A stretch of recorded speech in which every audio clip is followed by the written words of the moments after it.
농어촌 민박은 농어촌 지역의 주민들이 직접 살거나 가지고 있는 주택을 이용해 소득을 늘릴 목적으로 운영되고 있는데요. 거주나 소유자가 아니더라도 농어촌 민박을 할 수 있도록 하는 법률 개정이 추진되고 있어 여러 우려가 나오고 있습니다. 이소현 기자가 취재했습니다. 지난해부터 농어촌 민박을 운영하는 홍경찬 씨. 3대째 살고 있는 제주 전통 가옥을 개조해 민박업을 시작했습니다. 옛 한옥 구조의 석가래는 물론 돌담과 송이, 지역 특산물인 선인장 등을 살려 제주와 시골의 정취를 느낄 수 있도록 꾸몄습니다. 시골에 우리 갔을 때 내가 쉬고 싶고 느낄 수 있고 힐링하고 이게 뭔가 치유할 수 있는 그런 거를 제가 기획을 해서 제가 한 리모델링을 한 6개월 정도 했어요. 이처럼 제주에 등록된 농어촌 민박은 6천여 개. 그런데 앞으로 대폭 늘어날 수 있습니다. 법인이나 단체도 농어촌 빈집을 활용해 민박 사업을 할 수 있도록 하는 법률 개정안이 추진되고 있기 때문입니다. 농촌 빈집을 체계적으로 관리하기 위해 지난해 11월 도시와 농어촌 간의 교류 촉진에 관한 법률 일부 개정 법률안이 국회에 발의됐습니다. 현행법에는 농어촌 주민에 한해 자격이 부여됐고 6개월 이상 사정 거주는 물론 실제 거주를 해야만 합니다. 하지만 개정안에는 농촌 빈집에 한해 주민이 아니더라도 운영이 가능하며 사정 거주는 하지 않아도 됩니다. 또 농촌 빈집에 한해서 실거주 의무 사항이 없습니다. 하지만 지역별 상황이 다른 데다 무분별한 기준 확대로 농촌 경관 훼손은 물론 주민 갈등을 유발시킬 수 있다는 우려의 목소리가 나오고 있습니다. 농촌을 죽이고 도시를 살리는 법안입니다. 왜냐하면 농촌 빈집을 명분으로 대기업과 법인 그리고 부동산 투자자들이 자유롭게 민박업을 할 수 있게 함으로써 제주 지역 농어촌 민박은 6천여 곳으로 전체 숙박시설의 80%를 차지하고 있습니다. 이미 공급 과잉으로 지난해에만 491곳이 문을 닫았습니다. 개정안이 통과되면 제주 지역 숙박업계에도 큰 영향이 예상되는 만큼 국회 상임위에 계류 중인 개정안 심사에 관심이 모아지고 있습니다. MBC 뉴스 이소연입니다. 탐나는전 혜택이 다음 달부터 대폭 확대됩니다.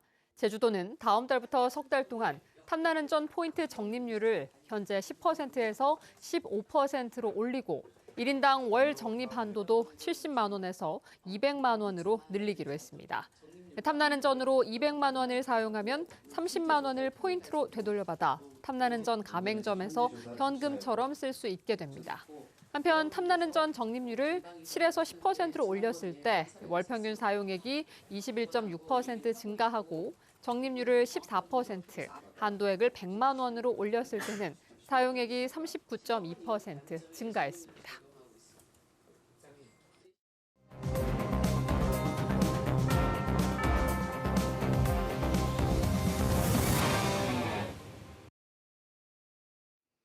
전략환경영향평가의 문제를 추적하는 기획뉴스 세 번째 순서입니다.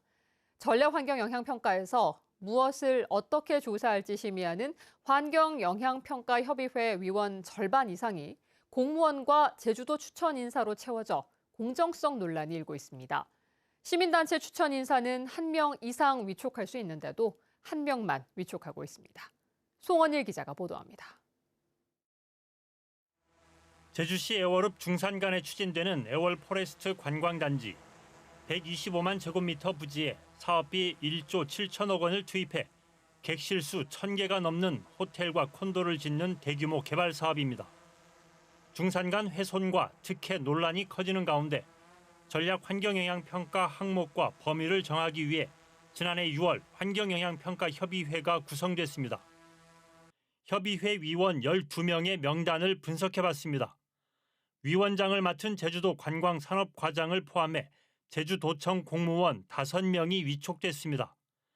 제주도가 추천한 민간 전문가 2명을 포함하면 모두 7명으로 전체 위원 12명의 절반을 넘고 시민단체 추천은 1명뿐입니다. 콘도 189개 객실을 짓는 서귀포시 성산읍 신천목장 휴양리조트 개발 사업 전략 환경영향평가도 사정은 마찬가지입니다. 환경영향평가협의회 위원은 모두 11명. 이 가운데 제주도 공무원이 4명이고 제주도가 추천한 민간 전문가가 2명으로 과반수를 차지하도록 구성됐습니다. 시민단체 추천은 1명뿐입니다. 시민단체 추천 전문가를 1명 이상 위촉할 수 있다는 규정이 있는데도 적용하지 않고 있습니다. 환경단체는 제주도의 의도에 따라 협의회가 운영될 가능성이 크다고 비판합니다. 개발 계획들은 어느 정도 도의 정책 의지가 반영되어 있게 되거든요. 타당성이 없거나 아니면 또 다른 대안이 있어도 도에서 이제 추진하는 쪽으로만 갈 수밖에 없는 결과가 계속 같은 결과가 나올 수밖에 없는 게 문제입니다. 제주도 추천 인사와 공무원들이 심의 과정에서 어떤 의견을 내는지 분석해봤습니다. 제주도 추천 민간 전문가가 제출한 검토 의견서입니다. 환경 보전 목표와 대상 지역 설정, 토지 이용 구상 등 7가지 항목 모두 적정하다거나 의견이 없다고 써냈습니다. 제주도가 추천한 또 다른 민간 전문가도 총괄 의견으로 대체로 적정하다고 쓴 뒤 5가지 항목에 대해 의견이 없다고 밝혔습니다. 제주도 공무원들도 실현 가능한 환경 보전 목표를 제시하라거나 친환경적인 토지 이용 계획을 수립하라는 등 원론적인 의견 제시가 많았습니다. 제주도는 환경영향평가법 시행령에 따라 환경영향평가협의회를 구성해 운영하고 있다고 밝혔습니다. 전략환경영향평가의 첫 단계인 환경영향평가협의회 구성을 두고 중대한 하자가 있다는 비판이 커지고 있습니다. 대규모 개발을 둘러싼 갈등과 논란을 해결하기 위해서는 심의 절차의 공정성을 확보하기 위한 대책을 시급히 마련해야 할 것으로 보입니다. MBC 뉴스 송원일입니다.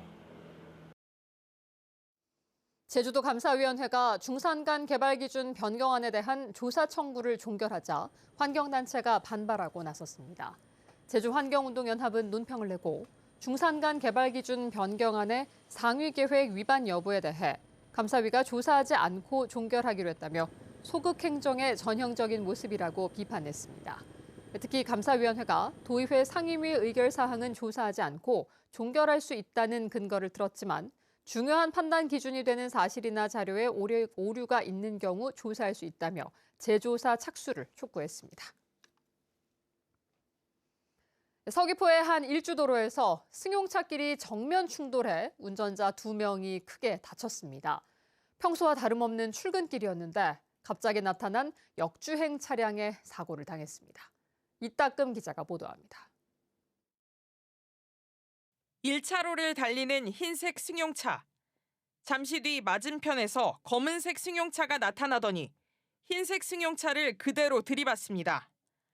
강한 충격에 엔진 덮개가 부서지며 2차로까지 파편이 날아듭니다. 갑자기 퍽 소리가 나면서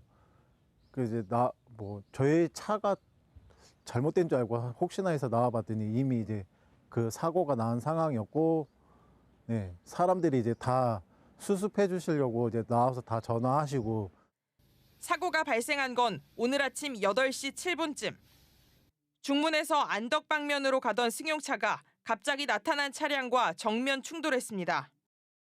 검은색 차량 운전자인 30대 남성이 의식을 잃었다 회복했고 흰색 승용차를 몰던 50대 여성도 다리를 다쳤습니다. 이 사고로 두 차량이 모두 화단에 부딪히면서 도로 중앙 화단에 있던 돌이 뽑히고 나무가 부러졌습니다.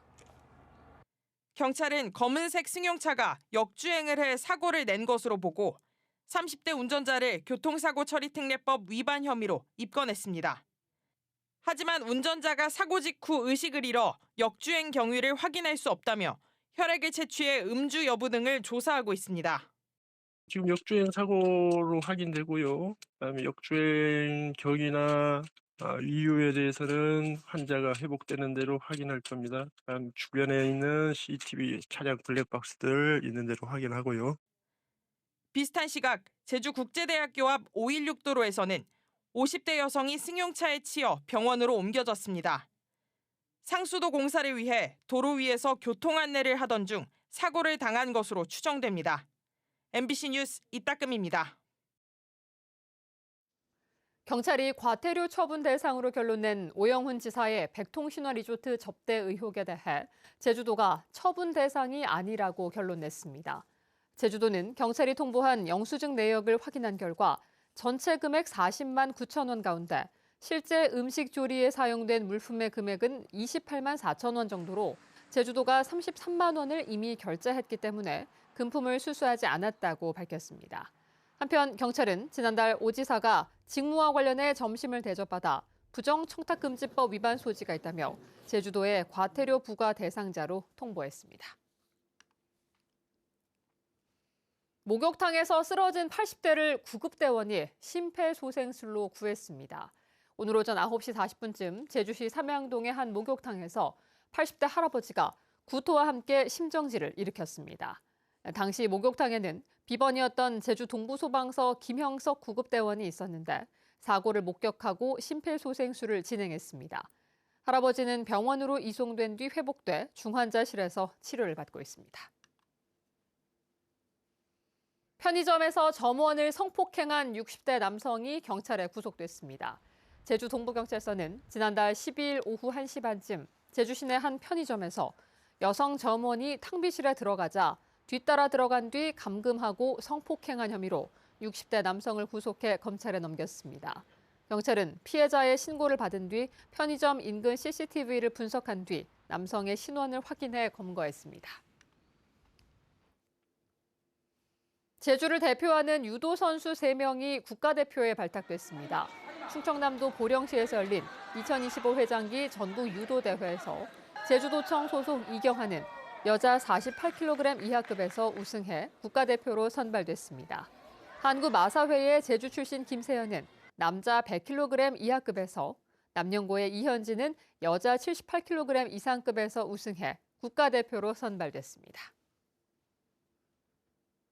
뉴스데스크 제주였습니다. 시청해주신 여러분 고맙습니다.